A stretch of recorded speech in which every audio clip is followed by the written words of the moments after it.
Hello and welcome to Sexual Harassment Prevention Training for employees, supervisors, and employers. Now, the topic of sexual harassment has been brought into national attention with the Me Too movement. This has created a new awareness about the seriousness and the unacceptable nature of these actions. Everywhere you look, it just seems like someone is acting inappropriately. Let me be very clear. Every employee has the right to a harassment-free workplace. Now, our goal of this training is to help you know what behavior is expected from you to create a harassment-free workplace and a workplace of respect. So let's start off with, what is sexual harassment? Sexual harassment is a form of discrimination based on sex or gender. It includes harassment based on sex, gender identity, gender expression, or sexual orientation. Now I'm going to share with you a few facts, and I want you to think about whether it's true or false of whether it's sexual harassment or not. Yes, this is a test, but it's a test for you personally and to see how much you know when it comes to sexual harassment, okay? Are you ready? Okay, here we go. Employees and supervisors can be held personally liable for damages if sued for sexual harassment. This is true. Even you can be held liable in court if you're the harasser. Next, true or false? A Pew Research study found that 6 in 10 women have been sexually harassed sometime during their life, and almost 3 in 10 men have been sexually harassed as well during their life. True or false? This is also true.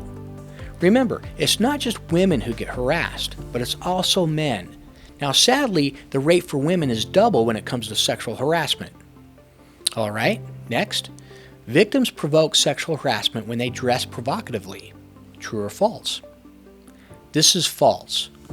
Just because someone wears something that someone might consider to be sexy does not give you the green light, or anyone else for that matter, to sexually harass. Again, I'm going to repeat this because it's true. You can be held liable, personally liable, and your defense of she brought it on herself will not hold up in court. All right, next one. Companies that promote cultures of respect create a workplace that harassment is less likely to occur in the first place. Example of respect could include avoiding rude, bullying, or illegal behavior such as sexual harassment. And yes, this is definitely true. Employers have to ask themselves, am I creating a place that promotes cultures of respect? If you're an employee, ask yourself, am I contributing to a culture of respect, or am I contributing to a culture of harassment? And lastly, employers must stop sexual harassment of employees by vendors or other third parties if they are aware of it. True or false? And yes, this is also true. Once the employer becomes aware of the harassment, they must do everything they can to stop it. Now let's discuss what to do if you're a victim of sexual harassment. Now, coming forward to report inappropriate or harassing behavior may be difficult. It's hard to come forward, I know. But only when we speak up can we change the culture of our workplaces to not tolerate uncivil and harassment behavior. Now let's look at some additional sexual harassment behaviors that are unacceptable in the workplace.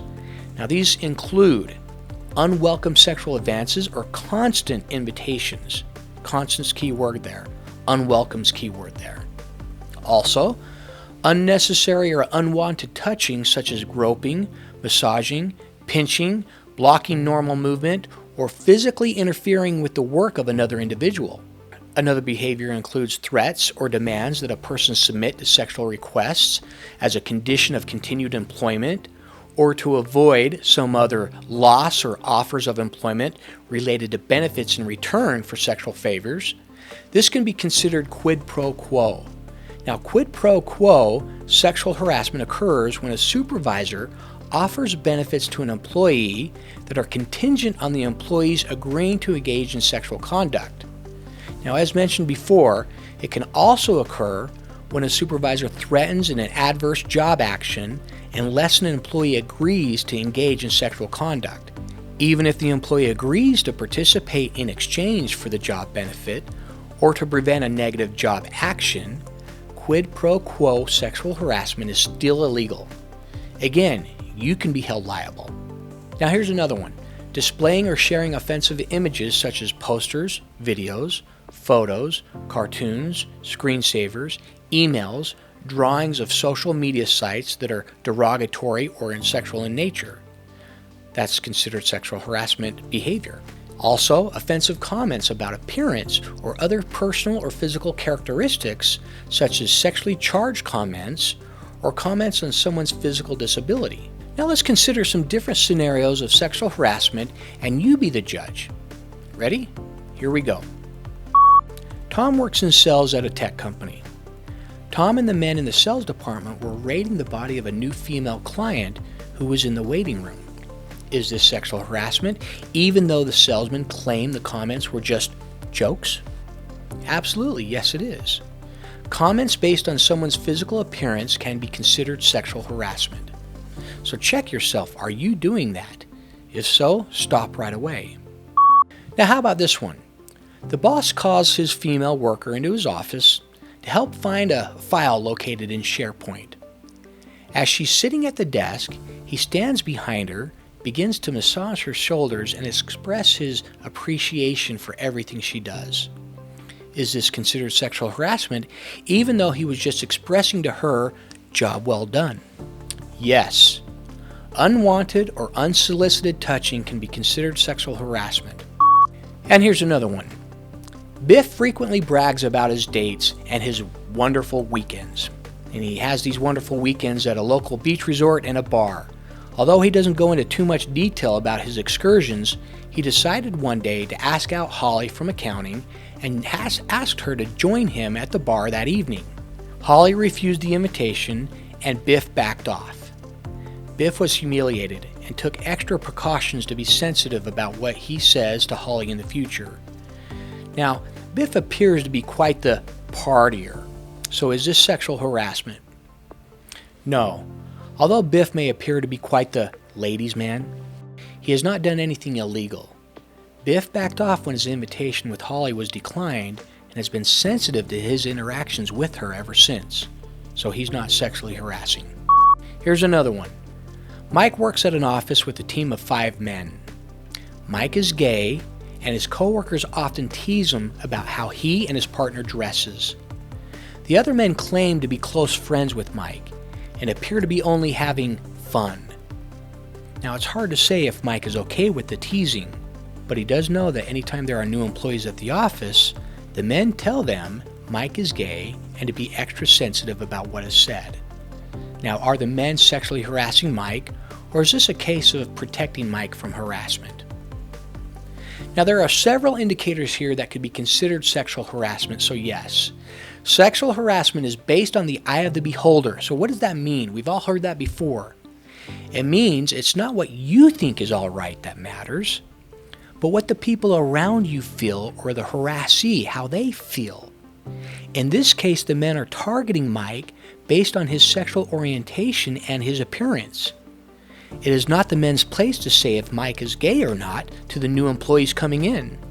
Teasing someone based on sexual orientation or appearance can be considered sexual harassment.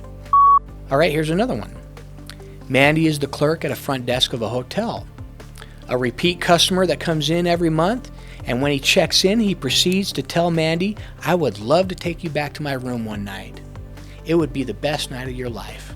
This makes Mandy very uncomfortable, so she tells her boss. But her boss says, deal with it since he's a repeat customer, and so far nothing's happened. Is the employer liable since this is a customer of the hotel chain? Yes. The employer is liable when the employee knew or should have known harassment was taking place and failed to take immediate and appropriate corrective action. Third parties such as customers, interns, vendors, volunteers, and or independent contractors can also sexually harass employees and hold the employer responsible. And another one is Alexis is a warehouse associate. She works in the warehouse replenishing inventory. She would love to become a supervisor someday, but Gerald, her boss, told her that she is very cute and sexy. Gerald also said that if she went on a date with him, that he can get her a supervisor job. Since Alexis really wanted the supervisor job, she agreed. Since she went on the date, is this considered sexual harassment? Yes. This meets the definition of quid pro quo harassment. This is when someone's condition of a job, promotion, or other work benefits on your submission to sexual advances or other conducts based on sex. Now, because Gerald, the boss, demanded sexual favors, like a date, in exchange for employment benefits, like a promotion, this is considered sexual harassment, even if she went on the date. Now, anytime you feel that you are being harassed, we encourage you to tell your supervisor right away.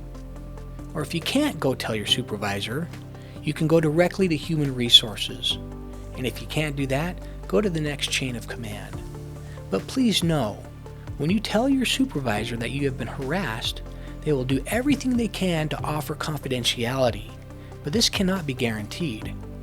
The supervisor is required to inform HR, and HR will investigate the allegations. HR will do everything they can to prevent retaliation, and retaliation is unlawful even if the conduct the employee originally complained about isn't found harassment. Thank you for taking the time to watch this training and for creating a culture of respect and a harassment-free workplace. Now, go do your job without harassment. Thank you for watching, and your workers will thank you as well.